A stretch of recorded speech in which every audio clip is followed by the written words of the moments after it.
बिस्मिल्लाहिर्रहमानिर्रहीम। अस्सलाम वालेकुम, this is Munir Ahmad.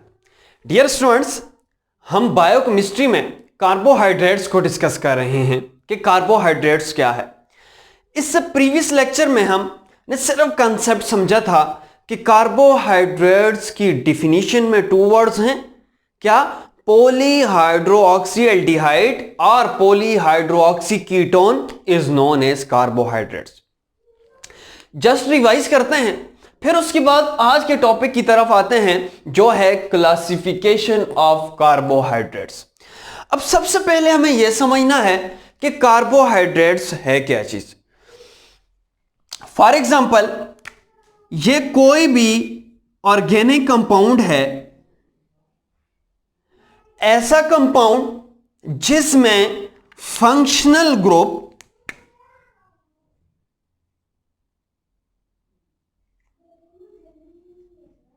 COH हो। कार्बोनाइल ग्रुप के साथ ये कार्बोनाइल ग्रुप है, C double bond O carbonyl group है। कार्बोनाइल ग्रुप के कार्बन के साथ एक साइड पे कार्बन की चेन हो, दूसरी साइड पे हाइड्रोजन अटैच हो, ऐसे कंपाउंड्स को एल्डिहाइड कहते हैं। सिंपल सी बात है। ऐसे कंपाउंड्स जिसमें कार्बोनाइल ग्रुप के साथ C double bond O is called carbonyl group. Carbonyl group के C के साथ एक साइड पे C की चेन हो, दूसरी साइड पे हाइड्रोजन हो, इट इज कॉल्ड एल्डिहाइड। लेकिन इसके साथ बहुत सारे मेनी OH ग्रुप भी अटैच हों, यह होगा पॉलीहाइड्रोऑक्सी एल्डिहाइड इज कॉल्ड कार्बोहाइड्रेट्स। या ऐसे कंपाउंड्स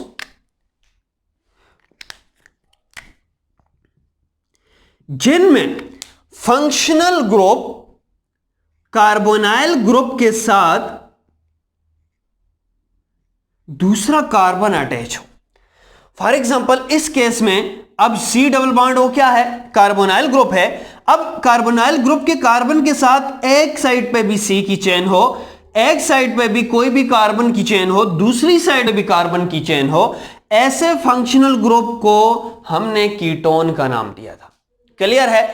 फिर हमने कहा था ऐसा ऑर्गेनिक कंपाउंड जिसमें फंक्शनल ग्रुप तो कीटोन हो, लेकिन साथ OH पोली हो, बहुत सारे OH भी हो, ऐसे कंपाउंड्स को क्या कहते हैं? ये हम डिटेल से डिस्कस कर चुके हैं प्रीवियस लेक्चर में। ऐसे कंपाउंड्स को कार्बोहाइड्रेट्स कहते हैं। फिर हमने इससे पहले एक लेक्चर डिस्कस किया था, अगर वो लेक्चर आपने नहीं देखा तो उस लेक्चर को देख लें, जिसमें हमने हाइड्रोलिसिस को डिस्कस किया था। डिटेल से विद एग्जांपल हमने डिस्कस किया था कि हाइड्रोलिसिस क्या है।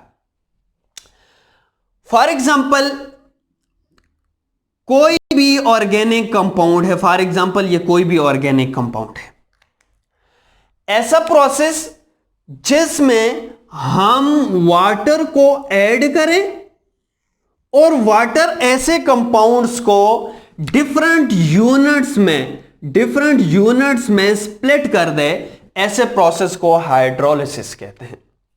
अगेन रिवाइज कर रहा हूं, कोई भी कंपाउंड है, उस कंपाउंड को तोड़ने के लिए जब हम वाटर यूज करेंगे और उसकी जो यूनिट्स हैं, एक यूनिट सेपरेट, दूसरी unit separate, third unit separate, fourth, fifth, ऐसे प्रोसेस को हाइड्रोलिसिस कहते हैं।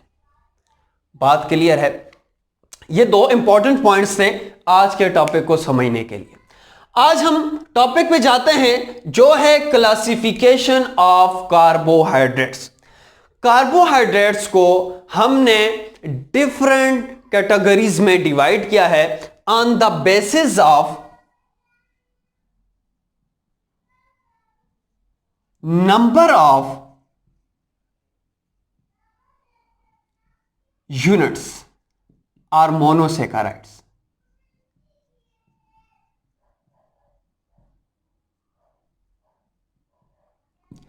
क्लियर है? यूनिट्स की बेस पे हमने कार्बोहाइड्रेट्स को डिफरेंट कैटेगरीज में डिवाइड किया गया है। ऐसे कार्बोहाइड्रेट्स जिनमें सिंगल यूनिट मौजूद हो, ऐसे कार्बोहाइड्रेट्स जिनमें सिंगल यूनिट मौजूद हो, ऐसे कार्बोहाइड्रेट्स को मोनोसेकाराइड कहते हैं। मोनोसेकाराइड को डिटेल से अभी डिस्कस करेंगे। ऐसे कंपाउंड्स जिसमें मेनी यूनिट्स पाए जाएं, स्मॉल यूनिट्स पाए जाएं, मोनोसेकाराइड्स पाए जाएं, यह एक मोनोसेकाराइड है। ऐसा कंपाउंड जिसमें सिंगल हो तो मोनोसेकाराइड कार्बोहाइड्रेट है। ऐसा जिसमें दो या दो से ज्यादा हो उनको क्या कहते हैं? ओलिगोसेकाराइड कहते हैं। ऐसे कंपाउंड जिसमें बहुत सारे ब्रांच्ड भी हों, बहुत सारे हों, ऐसे कंपाउंड्स को पॉलीसेकेराइड्स कहते हैं। सो क्या मतलब हुआ कि हमने कार्बोहाइड्रेट्स को on the basis of monosaccharides या यूनिट्स की बेस पे 3 कैटेगरीज में डिवाइड किया है। ऐसे कार्बोहाइड्रेट्स जिसमें सिंगल यूनिट अगर मौजूद हो उसको हम मोनोसेकेराइड्स कहेंगे। ऐसे यूनिट्स जिसमें कई यूनिट्स मौजूद हों, मेनी, फॉर एग्जांपल 2 से 10 तक, ऐसे को क्या कहते हैं? ओलिगोसेकेराइड्स कहते हैं, जो मैंने यहां पे लिखा। उसके बाद जो थर्ड है उसको हम क्या कहेंगे? पॉलीसेकेराइड, जिसमें many thousands of saccharides, monosaccharides के यूनिट्स मौजूद हों, ऐसे कार्बोहाइड्रेट्स को हम पॉलीसेकेराइड्स कहते हैं। आज हम सिर्फ इस मोनोसेकेराइड्स को डिटेल से डिस्कस करेंगे कि मोनोसेकेराइड्स क्या हैं, इनकी कौन कौन सी एग्जांपल्स हैं, इनकी स्ट्रक्चर कैसी है, इनके फार्मूलेस कैसे हैं। मोस्ट इंपॉर्टेंट है आपके एमडी कैट टेस्ट में, ईटा टेस्ट में इस तरह के एमसीक्यूज आ सकते हैं। सो आपने कंसंट्रेट करना है। अब सबसे पहले मोनोसेकेराइड्स कौन से हैं? Monosaccharides are simple sugar which can not further hydrolyzed. Hydrolyze कहते हैं पानी किसी चीज में डालकर, कंपाउंड्स में डालकर उनको तोड़ने का प्रोसेस हाइड्रोलिसिस या हाइड्रोलाइज कहलाता है। अब अगर मैं ये कहूं कि फॉर एग्जांपल ये कोई भी कंपाउंड है, क्या हम इसमें वाटर को ऐड करें तो क्या ये यूनिट्स में डिवाइड होगा? फॉर एग्जाम्पल एक यूनिट इधर होगी, एक यूनिट इधर होगी, एक यूनिट होगी, एक इधर होगी। सो यूनिट्स वाटर की एडिशन से, वाटर के रिएक्शन से कंपाउंड्स की स्प्लिटिंग होगी। एक ये यूनिट्स है, दूसरा ये है, थर्ड वन ये है और फोर्थ वन ये है। अगर मैं ये कहूं कि हमारे पास है ही सिंगल यूनिट, तो क्या हम इसमें वाटर डालेंगे तो क्या ये स्प्लिट होगा? है ही सिंगल है तो और किस में स्प्लिट होगा? हमेशा स्प्लिटिंग तो तब होती थी कि बहुत सारे यूनिट्स मिलते थे और बहुत सारे यूनिट्स आपस में टूट जाते थे। अब हमारे पास है ही एक यूनिट, है ही मोनोसेकेराइड, तो क्या मोनोसेकेराइड क्या फर्दर हाइड्रोलाइज्ड होंगे? क्या हम उसमें पानी ऐड करेंगे तो क्या ये और फर्दर स्मॉल में टूटेंगे? और फर्दर स्मॉल में नहीं टूटेंगे, क्योंकि है ये सिंगल। इस वजह से इसको यूं डिफाइन किया है कि ये सिंपल शुगर है और इसको हम और हाइड्रोलाइज नहीं कर सकते। अगर 2 यूनिट्स होते तो हम वाटर को डालते, एक यूनिट से इधर, दूसरा यूनिट से इधर, तो हाइड्रोलाइज पॉसिबल था, हाइड्रोलिसिस पॉसिबल था। लेकिन है ही सिंगल यूनिट, तो कैसे पॉसिबल है? तो इट्स मींस के monosaccharides are simple sugar which can not further hydrolyzed, जो फर्दर हाइड्रोलाइज्ड ना हो सके, ऐसे कार्बोहाइड्रेट्स को मोनोसेकेराइड्स कहते हैं। और मोनोसेकेराइड यूनिट है, ये स्मॉल यूनिट है ऑफ कार्बोहाइड्रेट्स। ये भी आपने एमसीक्यूज के लिए मोस्ट इंपॉर्टेंट है, आपने याद रखना है। अब फिर क्वेश्चन है कि सर आप हमेशा हमें एटिमोलॉजी या मीनिंग बताते हैं कि वर्ड का मीनिंग क्या है, तो मोनोसेकेराइड्स का नाम मोनोसेकेराइड्स क्यों पड़ा है? क्लियर है। अब बात करते हैं एटिमोलॉजी की। मोनोसेकेराइड्स को मोनोसेकेराइड्स क्यों कहते हैं? मोनो जहां भी वर्ड हो ग्रीक वर्ड से डिराइव हुआ है जिसका मतलब होता है सिंगल, R1। और सेकेराइड का मतलब होता है शुगर। शुगर वो जिनका जो टेस्ट है वो स्वीट हो, उनको हम शुगर कहते हैं। मीन्स के ये वो वाले कार्बोहाइड्रेट्स हैं जिनमें सिंगल यूनिट यानी सिंगल शुगर पाया जाता है। अगर बहुत सारी शुगर या यूनिट हो तो हम उनको ओलिगो, और उससे भी ज्यादा हो, थाउजेंड्स हो, तो उनको हम पोली का नाम देते हैं। यहां तक क्लियर है। अब एग्जांपल्स की तरफ जाते हैं। एग्जांपल्स में मैंने 2 कैटेगरीज आपकी अंडरस्टैंडिंग के लिए बनाई हैं। मैंने कहा है कि एक मोनोसेकेराइड्स वो हैं जिनमें एल्डिहाइड फंक्शनल ग्रुप है, एक वो वाले मोनोसेकेराइड्स जिसको एल्डोजिस फैमिली में मैंने रखा है। एक वो वाले मोनोसेकेराइड्स हैं, है तो सिंगल यूनिट्स हैं, लेकिन उन सिंगल यूनिट्स में जो फंक्शनल ग्रुप है वो कीटोन है, जिसको मैंने कीटोसिस फैमिली का नाम दिया। एल्डोजिस फैमिली डिटेल से डिस्कस करेंगे with structural formula, cyclic formula. फिर उसके बाद कीटोसिस फैमिली कौन सी हैं और उनका स्ट्रक्चरल फार्मूला कौन सा है और उनकी जो प्रॉपर्टीज हैं वो कैसी हैं, उनको 1 by 1 देखते हैं। सबसे पहले एल्डिहाइड मोनोसेकेराइड या एल्डोजिस फैमिली मोनोसेकेराइड्स को देखते हैं। ऐसा मोनोसेकेराइड हो तो मोनोसेकेराइड जिसमें फंक्शनल ग्रुप एल्डिहाइडिक हो, फॉर एग्जांपल कार्बोनाइल ग्रुप के साथ एक साइड पे कार्बन की चेन हो, दूसरी साइड पे H हो, ऐसी फैमिली को एल्डो हो मोनोसेकेराइड, लेकिन ऐसी फैमिली को कौन सी फैमिली कहते हैं, एल्डोजिस कहते हैं। लेकिन कीटोसिस फैमिली कौन सी है तो मोनोसेकेराइड, लेकिन इस मोनोसेकेराइड में अगर फंक्शनल ग्रुप, फॉर एग्जांपल ये कार्बोनाइल ग्रुप है, एक साइड पे भी कार्बन हो, दूसरी साइड पे भी कार्बन हो, है तो मोनोसेकेराइड है, लेकिन इसमें फंक्शनल ग्रुप अगर ये मौजूद हो तो ऐसे कंपाउंड्स को हम कीटोसिस फैमिली में रखेंगे। अब सबसे पहले सिर्फ देखेंगे एल्डोजिस फैमिली यानी ये वाले फंक्शनल ग्रुप्स को, कि ये वाले फंक्शनल ग्रुप्स मोनोसेकेराइड्स कौन से हैं।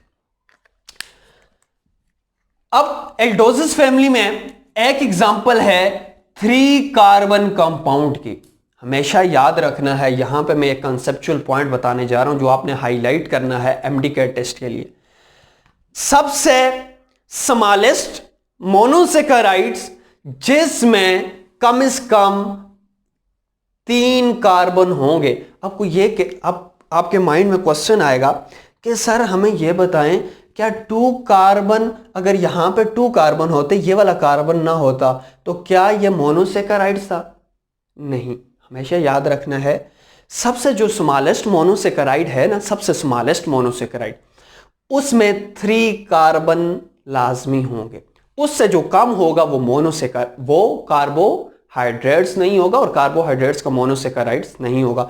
तो सबसे जो सिंपलेस्ट है मोनोसेकेराइड है, लेकिन एल्डोजिस फैमिली से रिलेशन रखता है, ऐसे कंपाउंड्स को डी ग्लाइसर एल्डिहाइड कहते हैं, जिसमें 3 कार्बन है, OH है लगे हुए हैं। कौन सा ग्रुप है functional group? Definitely carbonyl group. ये कार्बोनाइल ग्रुप है। कार्बोनाइल ग्रुप के एक साइड पे कार्बन है, दूसरी साइड पे H है, एक साइड पे कार्बन है, दूसरी साइड पे H है। ऐसे कंपाउंड्स को हमने एल्डिहाइड का नाम दिया था। है तो एल्डिहाइड, है भी एल्डोजिस फैमिली से, और है भी स्मॉलेस्ट, और नाम क्या है, डी ग्लाइसर एल्डिहाइड। अब ये वर्ड जो डी है ना, बाज कंपाउंड के साथ आप देखते हो कि डी लिखा होता है, फॉर एग्जांपल डी ग्लूकोज, बाज के साथ एल लिखा होता है। डी का मतलब होता है डेक्स्ट्रा रोटेटरी। आइसोमरिज्म की बेस पे इसको डिफरेंट कैटेगरीज में हम डिवाइड करते हैं, लीवो और डेक्स्ट्रा पे। अगर OH सिंपली अगर मैं बता दूं, इंशाल्लाह नेक्स्ट लेक्चर में बनाऊंगा जिसमें मैं बताऊंगा कि डी और एल का क्या मतलब है, सिंपली समझें। अगर OH ग्रुप अगर राइट साइड पे मौजूद है, इस कंपाउंड में देखें राइट साइड है, इस कंपाउंड में OH देखें राइट साइड पे है, इस कंपाउंड में देखें ज्यादा OH राइट साइड पे है। ऐसे कंपाउंड्स जिनमें OH hydroxyl group mostly right side पे हो, सिंपल कहता हूं प्रॉपर डिफाइन करेंगे, उन कंपाउंड्स को डी का नाम देते हैं डेक्स्ट्रा। क्लियर है? अब आपको यह पूछे कि 3 कार्बन वाला मोनोसेकेराइड्स कौन सा है, तो आपने लिखना है डी ग्लाइसर एल्डिहाइड। लेकिन यह मेंशन होगा कि 3 कार्बन वाला एल्डिहाइडिक मोनोसेकेराइड्स कौन सा है जिसमें एल्डिहाइडिक फंक्शनल ग्रुप है, तो आपने लिखना है डी ग्लाइसर एल्डिहाइड। अब उसके बाद 4 कार्बन वाला एल्डोज फैमिली से मोनोसेकेराइड कौन सा है, जिसको हम डी अराइथ्रोस कहते हैं, जिसमें आप देखें कार्बोनाइल ग्रुप ये है, कार्बोनाइल ग्रुप के साथ एक कार्बन ये चेन लगी हुई है और दूसरी साइड पे एच है तो एल्डिहाइड। लेकिन कितने कार्बन हैं? 1 carbon, 2 carbon, 3 carbon and 4 carbon. 4 carbon वाला एल्डोज फैमिली से रिलेशन रखने वाला मोनोसेकेराइड्स को डी अराइथ्रोस कहते हैं। यह आपने प्रॉपर कॉपी में लिखना है, वहां पे इनके नेम्स को भी याद करना है और इनकी स्ट्रक्चर पे भी बार बार प्रैक्टिस करनी है। इसके बाद अगर नेक्स्ट देखें, इसमें आप देखेंगे कि 5 कार्बन वाला एल्डोजिस फैमिली से ताल्लुक रखता है, क्योंकि फंक्शनल ग्रुप एल्डिहाइड है, तभी इसको हमने एल्डोजिस का नाम दिया है। और कार्बन कितने हैं? 1 2 3 4 5। ऐसा कंपाउंड जिसमें 5 कार्बन हो, एल्डोज फंक्शनल ग्रुप हो, ऐसे कंपाउंड्स को राइबोज कहते हैं, राइबोज। और राइबोज ये जो वर्ड है आपको बार बार आएगा जब आप न्यूक्लिक एसिड, डीएनए, आरएनए की स्ट्रक्चर को डिस्कस करेंगे, तो उसमें राइबोज का वर्ड आएगा। तो वहां पे आपने याद करना है कि राइबोज ये चीज है, एल्डिहाइड है, फंक्शनल ग्रुप एल्डिहाइड है कार्बोहाइड्रेट से, जिसमें कितने कार्बन है? 5 कार्बन। ये 3 पॉइंट्स आपने याद करने हैं। और इसका मैंने साइक्लिक फॉर्मूला यूं लिखा है, राइबोज का यूं भी लिख सकते हैं और साइक्लिक फॉर्म में यूं भी लिख सकते हैं। ये दोनों स्ट्रक्चर्स मोस्ट इंपॉर्टेंट हैं, बार बार आएंगी। इसके बाद नेक्स्ट है जो कॉमनली आप डेली लाइफ में भी सुनते हैं, ग्लूकोज। ग्लूकोज में टोटल जो कार्बन हैं वो 6 होते हैं। फंक्शनल ग्रुप है एल्डिहाइडिक। टोटल कार्बन कितने हैं? 1 2 3 4 5 6। ऐसा कंपाउंड जिसमें 6 कार्बन है, एल्डिहाइडिक ग्रुप है, लेकिन पोजीशन नंबर 3 पे यहां पे OH राइट लेफ्ट साइड पे मौजूद हो, ऐसे कंपाउंड्स को कौन सा कंपाउंड कहते हैं? डी ग्लूकोज कहते हैं। डी का वर्ड मैंने आपको समझा दिया है। अब इसी का मैंने आपको साइक्लिक फॉर्म में इसकी जो स्ट्रक्चर है वो ड्रा की है, क्योंकि मोस्टली रिएक्शंस में इसकी स्ट्रक्चर फॉर्म लिखी हुई होती है कि डी ग्लूकोज क्या है। इसके बाद इसमें भी 6 कार्बन हैं, इसमें भी 6 कार्बन हैं, इसमें भी उतने ही ऑक्सीजन हैं, उतने ही हाइड्रोजन हैं, इधर भी उतने ही ऑक्सीजन हैं, उतने ही हाइड्रोजन हैं। तो फिर क्वेश्चन है कि सर इसका नाम आपने गैलेक्टोज क्यों रखा और इसका नाम आपने ग्लूकोज क्यों रखा? अब अगर आप देखें, कार्बन पे OH मौजूद है, कार्बन पे OH मौजूद है, कार्बन पे H मौजूद है, कार्बन पे H मौजूद है, कार्बन पे OH मौजूद है, कार्बन पे H मौजूद है। मींस कि अगर आप इनकी ये वाली पोजीशन देखें ना, ये वाली,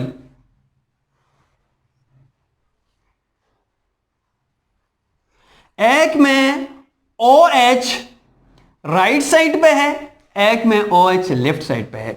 सिर्फ एक OH की पोजीशन चेंज होने से, बॉन्ड चेंज होने से कंपाउंड्स की टोटल प्रॉपर्टीज चेंज हो जाती है। यह बात भी आपने माइंड में रखनी है। दोनों चीजें सेम हैं, कार्बन सेम है, हाइड्रोजन के नंबर सेम है, ऑक्सीजन सेम है, लेकिन डिफरेंस क्या है? पोजीशन सेम है, पोजीशन डिफरेंट है। ऐसे कंपाउंड्स को आपस में आइसोमरिज्म भी कहते हैं। ये आइसोमर्स हैं एक दूसरे के, क्योंकि इनका मॉलिक्यूलर फार्मूला C6H12O6, ये दोनों क्या हैं? सेम हैं, लेकिन डिफरेंस किसका है? इनकी स्ट्रक्चर का डिफरेंस है। ऐसे कंपाउंड को आइसोमर्स कहते हैं। ये वो वाले कंपाउंड्स थे जिसमें एल्डिहाइडिक फंक्शनल ग्रुप था और मोनोसेकेराइड्स थे। इसके बाद हम कीटोसिस फैमिली वाले डिस्कस करेंगे कि ऐसे कंपाउंड जिसमें कार्बोनाइल ग्रुप के साथ एक साइड पे भी सी हो, दूसरी साइड पे सी हो, लेकिन हो मोनोसेकेराइड, ऐसे कंपाउंड्स कौन से हैं। अब इसके बाद उनको डिस्कस करते हैं। कीटोसिस के बाद मोनोसेकेराइड की कीटोसिस फैमिली को डिस्कस करते हैं। इसका कांसेप्ट समझें कि कीटोसिस फैमिली क्या है। फॉर एग्जांपल कोई भी ऑर्गेनिक कंपाउंड्स है जिसमें एक कंडीशन तो OH वाली मौजूद है, लेकिन कार्बोनाइल ग्रुप के साथ अगर दूसरा कार्बन मौजूद है, दोनों साइड पे अगर अल्काइल ग्रुप मौजूद हैं, एक साइड में भी और दूसरी साइड में भी कार्बन मौजूद हैं, ऐसे कंपाउंड्स को हम कीटोस कहेंगे या ऐसे मोनोसेकेराइड को कीटोसिस कहेंगे। अब हम देखते हैं कि कीटोसिस की कौन कौन सी एग्जांपल है। सबसे जो सिंपलेस्ट कीटोसिस है, इसमें 3 कार्बन्स होते हैं, एक कार्बन, 2 कार्बन, 3 कार्बन। अब देखें कार्बोनाइल ग्रुप इस पोजीशन पे कहां पे है। कार्बोनाइल ग्रुप ये C डबल बॉन्ड हो, कार्बोनाइल ग्रुप के एक साइड में भी कार्बन है, कार्बोनाइल ग्रुप के दूसरे साइड पे भी कार्बन है। ऐसा मोनोसेकेराइड जिसमें कीटोनिक फंक्शनल ग्रुप हो लेकिन 3 कार्बन हो, डिहाइड्रोऑक्सी एसीटोन उसको नाम देते हैं, इंपॉर्टेंट बात है। लेकिन ऐसा, अब आपसे क्वेश्चन है, ऐसा मोनोसेकेराइड जिसमें 3 कार्बन भी हो लेकिन एल्डिहाइडिक फंक्शनल ग्रुप हो, तो उसको क्या कहेंगे, जो हम पहले डिस्कस कर चुके हैं, ग्लाइसर एल्डिहाइड कहेंगे। अब वो कंपाउंड्स जिसमें 4 कार्बन हो लेकिन फंक्शनल ग्रुप कार्बोनाइल ग्रुप के दोनों साइड पे कार्बन हो, मीन के कीटोनिक फंक्शनल ग्रुप हो, ऐसे मोनोसेकेराइड को डीआराइथ्रोस कहते हैं। इसके बाद नेक्स्ट है, वहां पे 4 कार्बन को जहां पे एल्डिहाइडिक ग्रुप था उसको क्या कहते थे, ये याद रखना है। उसके बाद ऐसा मोनोसेकेराइड जिसमें 5 कार्बन हो लेकिन फंक्शनल ग्रुप कीटोनिक हो, ऐसे कंपाउंड को, ऐसे मोनोसेकेराइड को डीराइबोलोज कहते हैं। इंपॉर्टेंट है, डीराइबोज एल्डिहाइडिक फंक्शनल ग्रुप था, राइबोलोज कीटोनिक फंक्शनल ग्रुप है। इंपॉर्टेंट है, कंसेप्चुअल है, माइंड में रखना है इस बात को। 6 कार्बन है, 1 2 3 4 5 6, लेकिन फंक्शनल ग्रुप कौन सा है, कीटोनिक। एक कार्बन कार्बोनाइल ग्रुप के एक साइड पे भी कार्बन है, दूसरे साइड पे भी कार्बन है, ऐसे कंपाउंड्स को फ्रक्टोज कहते थे। लेकिन 6 कार्बन वाला जिसमें एल्डिहाइडिक फंक्शनल ग्रुप था, जो हम पहले डिस्कस कर चुके हैं, उनको हमने ग्लूकोज का नाम दिया था। कोई पूछे कि ग्लूकोज और फ्रक्टोज में क्या डिफरेंस है, तो कहोगे कार्बन भी उस मॉलिक्यूलर फार्मूला सेम है, C6H12O6, लेकिन डिफरेंस क्या है, सिर्फ फंक्शनल ग्रुप का डिफरेंस है। फ्रक्टोज में मोस्टली इंटरव्यूज में, प्रैक्टिकल वाइवाज में पूछा जाता है कि फ्रक्टोज और ग्लूकोज में क्या डिफरेंस है, तो आप ये कहोगे कि फ्रक्टोज में जो फंक्शनल ग्रुप है वो कीटोनिक है, जबकि ग्लूकोज में फंक्शनल ग्रुप एल्डिहाइड है, और सब सेम है। अब इसके बाद कुछ प्रॉपर्टीज हैं जो हमने मोनोसेकेराइड्स को डिस्कस किया।